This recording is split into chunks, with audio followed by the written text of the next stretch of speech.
Good morning to you. I am Mark Sudduth, and here's what's up in the tropics. It is now Saturday, October 1st, 2022.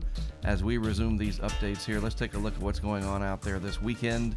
Ian, now a post-tropical low over North Carolina, still bringing some heavy rain to parts of the eastern United States and a few areas of gusty winds from time to time. Other than that, we are watching a disturbance way out in the eastern Atlantic south of the Cabo Verde Islands. If we look at the 5-day outlook, that looks like it could go on to become our next named storm. And even though it is not on the map currently here from the National Hurricane Center, I think it is going to be prudent to watch this area right through here for potential development, maybe beyond the 5-day time frame, maybe sooner than that. I'll show you what I mean in just a moment.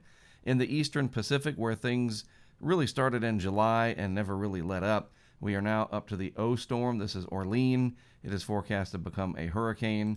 As we can see here, it'll track towards the Mexican coastline there, bringing the usual impacts of heavy rain, storm surge flooding, and certainly hurricane conditions overall for that part of Mexico.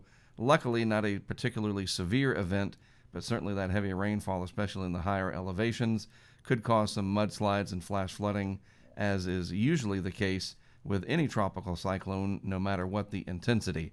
Looking at the satellite animation this morning, let's start from west and move our way east. There is Tropical Storm Orlean. Here is what we have, the leftovers of Ian after quite the legacy of what it did going through the Caribbean and then into Florida and into the Carolinas now. And then out in the Atlantic, we need to watch this area right here around 40 west longitude. And then here's that disturbance that the National Hurricane Center has outlined.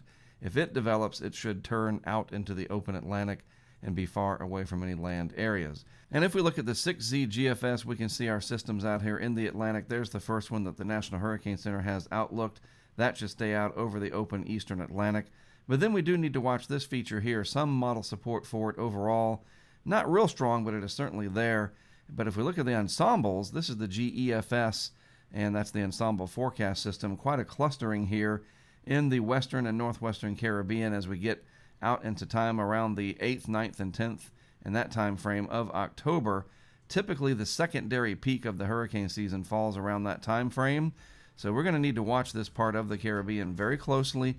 Water temperatures in the Gulf of Mexico and the southwest Atlantic still plenty warm enough to support hurricane activity. And with what just happened in Florida, we need to keep an eye on anything that could develop, because that would just add tremendous insult to the injury and the overall just terrible conditions that people are dealing with in South Florida. But at least for now, no threats that we have to worry about anywhere near land, and that is certainly much welcome news.